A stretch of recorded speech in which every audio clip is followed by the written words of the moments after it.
Alhamdulillah.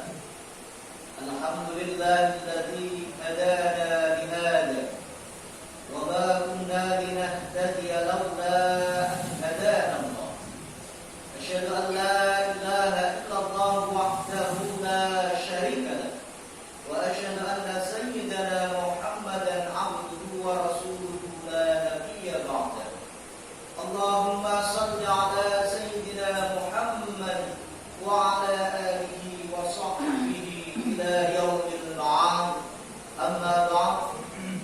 Fa ya ibadallah, usini wa iyyakum bi taqwallah wa ta'atihi la'allakum tuflihun. Qala Allah ta'ala fi kitabihil karim, ya ayyuhalladzina amanu taqullaha haqqa tuqatih wa la tamutunna illa wa antum muslimun. Ma'asyiral muslimin rahimakumullah. Di awal khutbahnya ini khatib berwasiat kepada diri khatib khususnya untuk selalu meningkatkan ketakwaan kita kepada Allah Subhanahu wa taala. Kenapa dengan takwa? Karena dengan takwa inilah manusia akan beruntung di dunia sampai akhirat kelak. Ma'asyiral muslimin rahimakumullah. Allah Subhanahu wa taala memberikan rambu-rambu kehidupan tidak lain melalui Al-Qur'an, kitab suci yang diberikan kepada Nabi Muhammad sallallahu alaihi wasallam. Sehingga kita sebagai umat Islam ketika memahami isi kandungannya, niscaya kita akan mendapatkan label manusia yang beruntung. Di antara ayat Al-Qur'an yang memerintahkan kepada kita agar menjadi manusia yang beruntung, yaitu surat Az-Zumar. Ya ayyuhalladzina amanu, wahai orang-orang yang beriman, ittaqu, bertakwalah. Kalau kita teliti ayat-ayat di dalam Al-Qur'an, banyak yang menjelaskan tentang konsep takwa. Yang menjadi permasalahan adalah seberapa mampu, seberapa kita memahami dengan lafal takwa. Takwa yaitu imtithalu awamirihi wajtinabu nawahi, yaitu melakukan segala perintah-perintah Allah dan menjauhi segala larangan-larangan. Kalau kita memahami dari definisi ini, manusia dituntut mengerti ilmu fikih. Karena di dalam ilmu fikih inilah dijelaskan mana yang halal, mana yang haram, mana yang sunnah, mana yang makruh. Dan dari ayat ini kita sebagai orang yang beriman jangan bangga dengan keimanan kita. Kenapa? Karena keimanan seseorang ini harus ditopang dengan amal-amal kebaikan. Yang menjadi pertanyaan adalah apakah keimanan seseorang bisa hilang disebabkan perilaku-perilaku yang tercela? Jawabannya bisa. Kita bisa belajar bagaimana Al-Qur'an memberikan kisah yang banyak sekali. Di antaranya adalah ulama besar yang bernama Bal'am bin Ba'ura.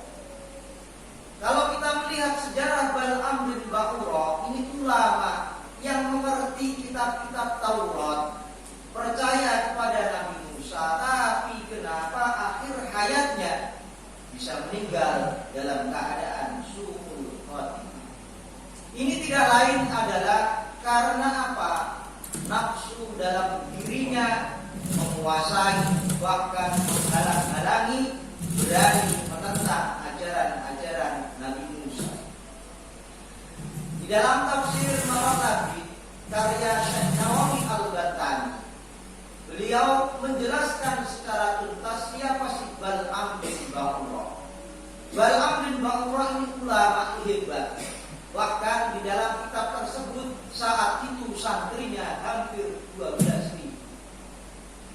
Kelebihannya lain, di antaranya melihat arasy itu langsung terlihat. Ini saking hebatnya ulama yang bernama Bal'am bin Ba'urah. Yang menjadi pertanyaan adalah kenapa ulama yang mengerti agama, keimanannya yang kuat, bisa 10 khatimah. Tidak lain adalah karena berani menentang, bahkan mendoakan Nabi Musa tersesat di gurun teh selama 40 tahun. Ini pelajaran berharga ketika ada ulama berani mendoakan Nabi, atau orang biasa berani menentang putusan-putusan Allah, pasti akan hancur. Dari kisah ini, Nabi Musa berdoa kepada Allah, bi ayyi dzambin, ya Allah, salah apa kami? Waqa'na fitti, bisa tersesat di gurun teh ini. Bidu'a Bal'am, gara-gara doanya Bal'am bin Ba'urah. Akhirnya apa? Nabi Musa meminta kepada Allah agar ilmu yang dimiliki Bal'am bin Ba'urah, bahkan doa, karena Bal'am ini ketika doa menggunakan ismul a'dzam, nama-nama yang agung. Ketika digunakan untuk berdoa, maka dia dikabulkan doa. Nabi Musa meminta kepada Allah agar ilmu dan doanya ini dicabut. Sontak saat itu Bal'am bin Ba'urah menjadi orang yang hina, bahkan yang lebih mengerikan, keimanannya dicabut oleh Allah Subhanahu wa ta'ala.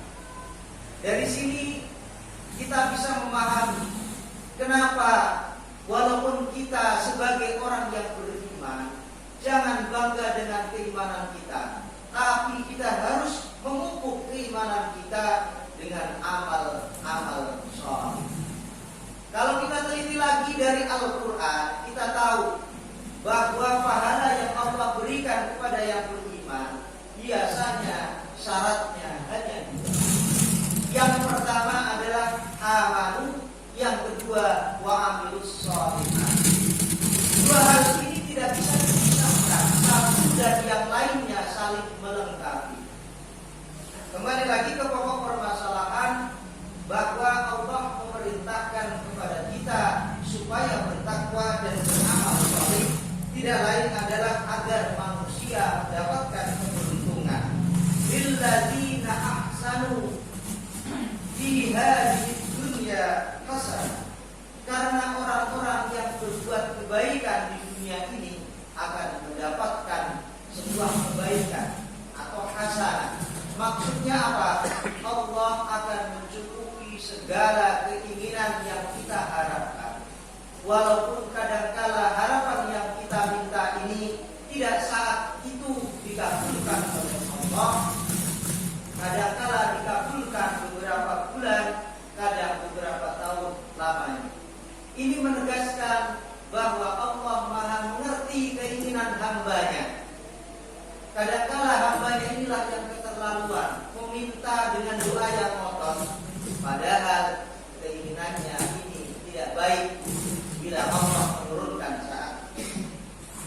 Wa ardullahi wasi'ah, dan perlu diketahui bahwa bumi Allah Subhanahu wa ta'ala ini sangat luas, dimanapun kita bisa beramal, beraktivitas, kita niatkan untuk ibadah. Kita keluar dari rumah pagi-pagi tidak lain adalah untuk mencari nafkah buat keluarga, buat anak dan istri. Kita akan mendapatkan pahala yang luar biasa. Nah, hal ini kalau kita memahami segala aktivitas, bahkan napas yang kita keluarkan, bahkan kita narik lagi, ketika diniatkan untuk ibadah, niscaya kita akan mendapatkan banyak keberkahan. Innama yuwaffas sabiruna ajrahum bighairi hisab, dan sesungguhnya orang-orang yang sabar inilah kelak akan mendapatkan pahala yang luar biasa banyaknya. Bahkan di ayat lain Allah menjelaskan, wa man yattaqillaha yaj'al lahu makhraja. Orang yang bertakwa ini Allah akan memberikan solusi segala urusan yang ia hadapi. Bahkan Imam At-Tabari dalam tafsirnya mengutip pendapatnya sahabat Ibnu Abbas, Allah akan menyelamatkan dari berbagai ujian masalah ekonomi, masalah mental kita, masalah keluarga, maupun masalah-masalah yang kita hadapi.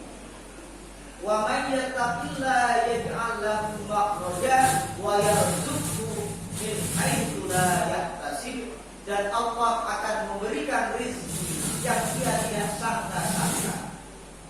Di dalam tafsir tersebut Imam At-Tabari menjelaskan Allah akan memberikan jalan solusi terkait rezeki yang kita cari. Kita tidak sangka, kita tidak mengira, ternyata Allah memudahkan bagi hamba-hambanya yang bertakwa. Mudah-mudahan khutbah yang sangat singkat ini memberi pelajaran kepada kita untuk selalu meningkatkan keimanan kita. Dengan cara apa? Berbuat kebaikan yang berkaitan dengan Allah dan sesama umat manusia. Barakallahu li wa lakum fil Qur'anil Karim wa nafa'ani wa iyyakum bima fihi minal ayati wal dzikril hakim wa taqabbala minni wa minkum tilawatahu innahu huwal ghafurur rahim.